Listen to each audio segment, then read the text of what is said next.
पर सफाई कर रही है, पूरा परिवार ग्राउंड पर नजर आ रहा है, कैसे इसको देखते हैं और क्या लग रहा है इसको? वो लोग जो हमेशा चुनाव में नामांकन पत्र दाखिल करके चले जाते थे, वो कह जाते थे कार्यकर्ताओं से कि चुनाव की काउंटिंग के बाद प्रमाण पत्र लेने आएंगे। वो लोग पूरा खानदान अगर घर घर टहल रहा है, इसका मतलब उन्हें अपनी हार साफ नजर आ रही है। उसी के परिणामस्वरूप आज पूरा कुनबा घर घर डोर टू डोर कैंपेनिंग करके चुनाव जीतने का प्रयास कर रहा है। इसका मतलब साफ है कि चुनाव हारते हुए उन्हें दिखाई पड़ रहा है।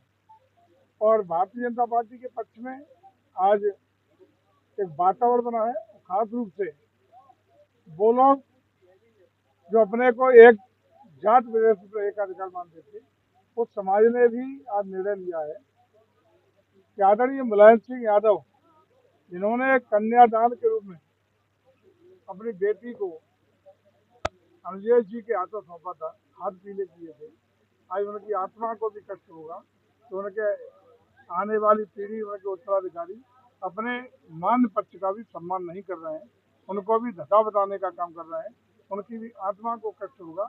निश्चित रूप से आज क्षेत्र की जनता का एक नारा है कि जब आदरणीय मुलायम सिंह जी के नेताजी के बेटी के रूप में हाथ पीले जिनके किए गए थे, ऐसे उनके दामाद, उनके मान पक्ष के अनुजय जी के पक्ष में यदि रोड बेटी उन्होंने दी है तो वोट देने का हक तो हमारा बनता है। इसी नारे के साथ आज ज्यादातर उनका समाज अनुजय जी के साथ का कहना ये है कि भाजपा जो है ना लड़ाने का काम करती है, रिश्तेदार को रिश्तेदार से लड़ा दिया, आप वोट की बात कर रहे हैं।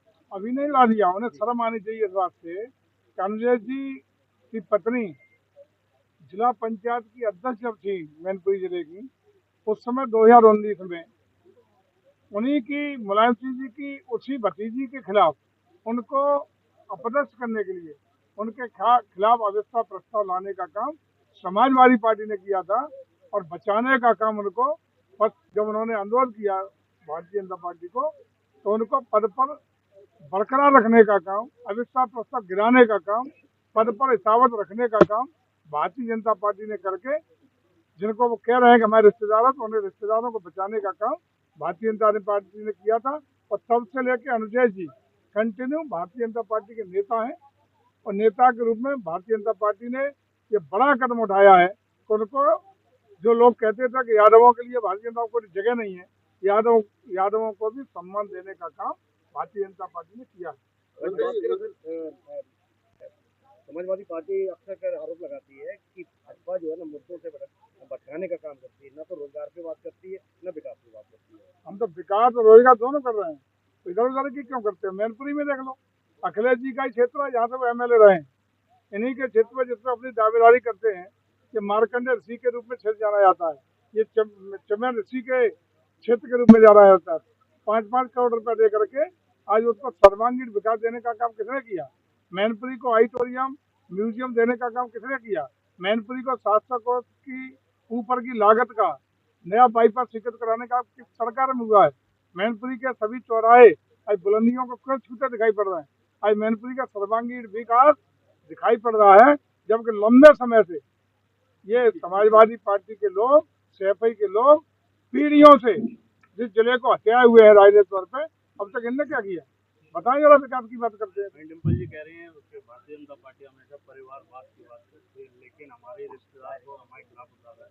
अब बता तो यार, मैंने जवाब दिया ना, वो उनके रिश्तेदार तब कहाँ थे? वो उनके रिश्तेदार तब नहीं थे क्या जब 2019 में उनको अपदस्थ करने के लिए अपनी ही परिवार की बेटी को अपदस्थ करने के लिए, अनुजय नहीं था जिला पंचायत अध्यक्ष, उन्हीं के परिवार की बेटी थी संध्या यादव, धर्मेंद्र यादव की सगी बहन, मुलायम सिंह यादव की सगी भतीजी, वही जिला पंचायत अध्यक्ष थी जिनके खिलाफ समाजवादी पार्टी अविश्वास लेके आई थी। और उस अविश्वास प्रस्ताव को गिराने के लिए जब भारतीय जनता पार्टी से अध्यक्ष जी ने अनुरोध किया, उनकी मदद करी, अविश्वास प्रस्ताव भी गिरा, तो यथावत 5 साल डंके की चोट पर जिला पंचायत अध्यक्ष का कार्यकाल पूरा कराने का काम भारतीय जनता पार्टी ने किया है। तब इनकी इच्छा नहीं थे क्या? प्रयागराज में जो छात्रों के ऊपर आंदोलन चल रहा है, देखिए प्रयागराज में जो मुख्य मांग थी, एक हमारी सरकार कभी किसी के साथ पक्षपात नहीं करती। हमारी सरकार पारदर्शिता के साथ, गुणवत्ता के साथ, ईमानदारी के साथ हर परीक्षा को संपन्न कराने के लिए पूरी तरह संकल्पबद्ध है।